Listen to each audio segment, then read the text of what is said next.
Welcome back. We have dietitian Katie Schaeffer here on ways to freshen up your summer produce because we're talking about fermentation and digestion. Yay! All the fun things, yes. When we're like teasing to this flock, I'm like, what could be more tasty than thinking about fermentation? Yes, I know. You got some interesting lineup here. These are easy to talk about, the yummy drinks. This side, smell-o-vision.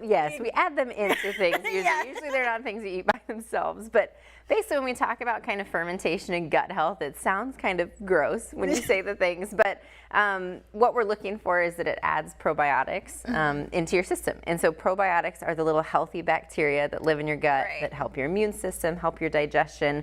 And so a lot of people are like, yep, that sounds great. How do I get it? Sure. All of these foods over here contain them kind of in the ways that they're processed. And so a lot of them you can add into things. Yogurt is probably the most common one. Yeah. We have supplements, fibers that you can use, kimchi, different fermented items. Fermented. Yeah, so like sauerkraut. Some people absolutely love sauerkraut, like my husband. I am not on that not on that fence. You're like, have fun. I'll see you later after dinner. Exactly. I'm like, these are for you.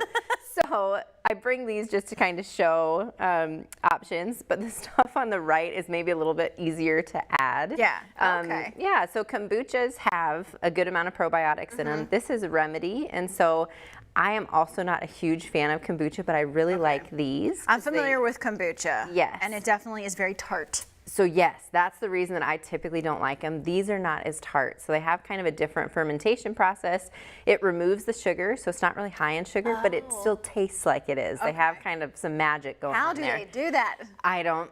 You'll have to ask them for the science behind how they make it taste that yummy. But it's just, it is very good tasting.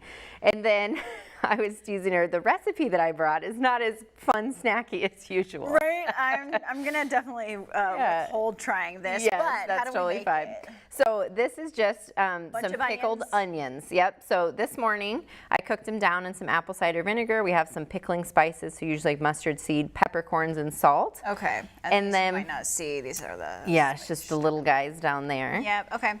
And then what we do is we're going to add some of the ginger lemon kombucha. And so I smell that ginger. yes. So it's very, pickling things is usually very strong. And so we're going kind of with a stronger flavor. Okay. And so we just kind of add that in. And it's up to you if you want to go kind of the whole way or leave it. But basically you just want it to kind of soak in that. So you probably want to go the whole way. Yes. So just add it all in Luscious onions. Yeah. Tasty. And so yes, you guys can't smell it, but it's very aromatic. I can smell it. And so then you just stick this in the fridge, and it can stay kind of up to 4 days, about a week, and you can add it onto sandwiches, in your salads, things like that. Okay. Everybody kind of has an overabundance of produce from their gardens. Right. So if you're not able to eat them right away, Just, pickling is an option. Eat your onion like an apple. Never would do that. I guarantee it. Very strong flavor, yes. I definitely want lunch now because this is potent. Yes. I need something to balance it out. And you can have kind of one of those remedy kombuchas as your drink with it. That'd be perfect. Where can people find you? On Hy-Vee.com under Health and Pharmacy, you've got a dietitian's page. And then most of these products on the table you'll find in a Hy-Vee Health Market. Can I keep the raspberry lemonade? You can keep them all. All right. Yes. Hey, thank you for being with us today. We're going to take a look outside.